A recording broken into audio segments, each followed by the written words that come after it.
today's class of e-learning. I am here, your science teacher, Mrs. Bhargav, teaching you the chapter 5 of your science named materials, kinds of materials, and we have learned about the different kinds of materials, and now we will start with the some materials, their properties and uses. अब कुछ ऐसे materials हैं जो आप रोज़ के use में लेते हैं, पर आपको उसके बारे में आइडिया नहीं होता है कि इनकी क्या प्रॉपर्टीज़ हैं, इनको हमें कैसे हैंडल करना चाहिए एंड कहाँ से मिलते हैं. तो before entering in your life you should know all these things. आप लोग जब अपने बड़े हों और कुछ जानें, उससे पहले ये सब चीज़ें आपको पता होनी चाहिए कि ऐसे कौन से मटेरियल्स हैं, कुछ जो हमको अर्थ से मिल रहे हैं, ऐसे कौन से मटेरियल्स हैं which we are getting from the earth and from air. और so you should know all about these things, so we will start with that. Some materials, their properties and uses. This part will include all these things. First of all, we will discuss about the metals. आप सब school में आपके एक bell बजती है, that is of metal. Metal की होती है, उसको हम लोग बजाते हैं. तो इस तरह से जिन चीज़ों से को हिट करने पे कुछ सोनरस साउंड निकलती है, वो सारी मेटल्स हैं. वो देखने में शाइनी होती हैं, फ्लेक्सिबल होती हैं, थोड़े बहुत बेंड की जा सकती हैं, डिपेंड करता है अलग अलग मेटल से. अब आप सोचें कि हम आयरन को मेटल बेंड करें तो वो मुश्किल है, पर कुछ सॉफ्ट मेटल्स भी होती हैं जिनको हम बेंड कर सकते हैं. फिर दूसरी बात, ये गुड कंडक्टर ऑफ हीट होती हैं. हीट को ये बड़ी आसानी से इधर से उधर फ्लो कर सकती हैं. Good conductor of electricity means इनसे इलेक्ट्रिसिटी भी आसानी से पास हो सकती है. हार्ड होती हैं और स्ट्रॉन्ग होती हैं. फिर आता है मेलिएबल, मीन्स इनको हम अगर बीट करते हैं तो इनकी पतली पतली शीट्स बन सकती हैं. तो ये सारी इनकी प्रॉपर्टीज़ हैं. मेलिएबल एक ऐसी प्रॉपर्टी है कि किसी भी चीज़ को अगर बीट करने पर उसकी पतली शीट्स बन जाएं तो हम कहेंगे कि वो मेलिएबल है, और उस प्रॉपर्टी को कहेंगे मेलिएबिलिटी. इसी तरह से अगर हम किसी चीज़ के वायर्स ड्रॉ करने की कोशिश करें, पतले पतले वायर्स खींचना चाहें और वो बन जाएं, तो हम कहेंगे दैट इज़ डक्टाइल. तो ये डक्टाइल भी होती हैं. जैसे गोल्ड के पतले पतले वायर्स बनाए जा सकते हैं, एल्यूमिनियम के, कॉपर के. तो जितनी भी ये मेटल्स हैं, इनसे हम वायर भी बना सकते हैं. Metals can be heated to a high temperature, और इनको काफ़ी हाई टेम्परेचर तक हीट भी किया जा सकता है, क्योंकि इनका मेल्टिंग पॉइंट यूजुअली हाई होता है. अब सवाल होता है कौन कौन सी मेटल्स हैं जो हम डेली यूज़ में देखते हैं और हमारे आसपास होती हैं और हमको उनके बारे में पता भी नहीं होता. सबसे पहले होती है आयरन, जो हम बिल्डिंग बनाने में काम में लेते हैं. हमारे बहुत सारे यूटेंसिल्स आयरन के होते हैं, आयरन का हम बहुत यूज़ देखते हैं. फिर आती है कोबाल्ट, ये एक मैग्नेटिक सब्सटेंस है. निकिल, ये एक मैग्नेटिक सब्सटेंस है. आयरन, कोबाल्ट और निकिल, ये तीनों के तीनों मैग्नेटिक सब्सटेंस हैं. मतलब ये मैग्नेट के द्वारा अट्रैक्ट होते हैं या इनसे मैग्नेट बनाई जा सकती हैं. फिर आप देखते हैं कॉपर, बहुत सारे यूटेंसिल्स थोड़े से ऑरेंजिश टिंच लिए होते हैं, वो कॉपर के बने होते हैं. सिल्वर, मतलब चांदी के भी आप देखते हैं बर्तन भी होते हैं, चांदी के ऑर्नामेंट्स भी होते हैं. गोल्ड, एल्यूमिनियम जिसको का मेन इंग्रेडिएंट होता है हवाई जहाज़ में, बहुत सारे यूटेंसिल्स भी एल्यूमिनियम से बनते हैं. तो ये सारी हम कॉमन मेटल्स जो आप आसपास देखते हैं उनके एग्जांपल्स आपको बता रहे हैं. अब आता है दूसरी चीज़, दैट इज़ ग्लास. अब ग्लास क्या है?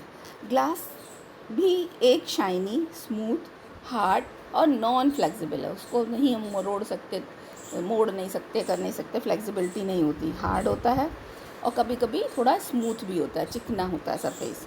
शाइनी होता है. ब्रिटल का मतलब होता है can be powdered when crushed. किसी चीज़ को अगर हम तोड़ें उसको तो वो पाउडर में बदल जाए तो उसको कहेंगे ब्रिटल. इसको आप खुद एक्सपीरियंस कर सकते हैं. हम कांच को तोड़ने को नहीं कहेंगे, हम आपसे कहेंगे एक चौक का टुकड़ा लीजिए, उसको हैमर करिए, तो you will find it will be broken into small pieces और विल बी क्रश्ड.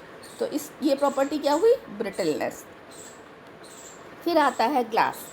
ग्लास जो है नॉन कंडक्टर है हीट का और इलेक्ट्रिसिटी का. Then light passes through a glass. Light जो है इससे पास हो सकती है. And heated glass can be moulded to any shape. और जो हीट करने पे जो ग्लास बनते हैं वो किसी भी शेप में मोल्ड किए जा सकते हैं. तो ये तो ग्लास की प्रॉपर्टी हो चुकी. Glass is use to make science apparatus. आप लोग लैब में कभी देखेंगे तो बहुत सारे साइंस एपरेटस ग्लास से बनते हैं. स्टोरेज बॉटल्स बनती हैं, इलेक्ट्रिकल बल्ब्स बनते हैं, doors, window pans, table tops, mirrors, ये सारे हम ग्लासेस के बनाते हैं, तो ये भी एक बड़ा यूज़फुल प्रोडक्ट है। तो मेटल्स के बारे में आपने पढ़ा, अब आपको हमने बताया ग्लासेस के बारे में। अब आता है प्लास्टिक। हम लोग बहुत सारी ऐसी चीज़ें प्लास्टिक की यूज़ करते हैं। तो plastic is flexible. Flexible means it can be folded, it can be मोड़ा जा सके, जिसको उसको हम कहते हैं फ्लेक्सिबिलिटी। Floats and water. अब चूँकि इसकी डेंसिटी कम होती है, that is why they can floats on water. But plastic buttons को आप देखेंगे वो सिंक कर जाते हैं। मेल्ट्स ऑन हीटिंग, गर्म करने पर मेल्ट हो जाते हैं। Can be moulded to any shape, और इनको हम किसी भी शेप में मोल्ड कर सकते हैं। ये प्लास्टिक की एक क्वालिटी होती है। आपने देखे होंगे प्लास्टिक के बहुत सारे टॉयज़ बनते हैं, प्लास्टिक के बहुत सारे अप्लायंसेस बनते हैं, बहुत सारे फर्नीचर्स बनते हैं। मे बी ट्रांसपेरेंट और ट्रांसल्यूसेंट, और ये बहुत ट्रांसपेरेंट भी होते हैं, और ट्रांसल्यूसेंट का मतलब होता है कि इनके थ्रू पूरी लाइट पास ना कर हो जाए, थोड़ा थोड़ा दिखता है, थोड़ा नहीं दिखता। तो इस तरह के भी होते हैं प्लास्टिक्स। अब इनके यूजेस डेली यूज़ में तो आप देखते ही हैं। Use for making items of kitchen ware, electrical pin plugs, switches, baskets, bags, buttons, chairs, sitting stools, soap cases, tiffin boxes, footwears, cabinets और TV, cell phones, spectacle frames, ये इतनी सारी चीज़ें हम प्लास्टिक से बनाते हैं। अब एक स्पेशल काइंड का प्लास्टिक होता है ABS plastic, which is used for making bodies of cars.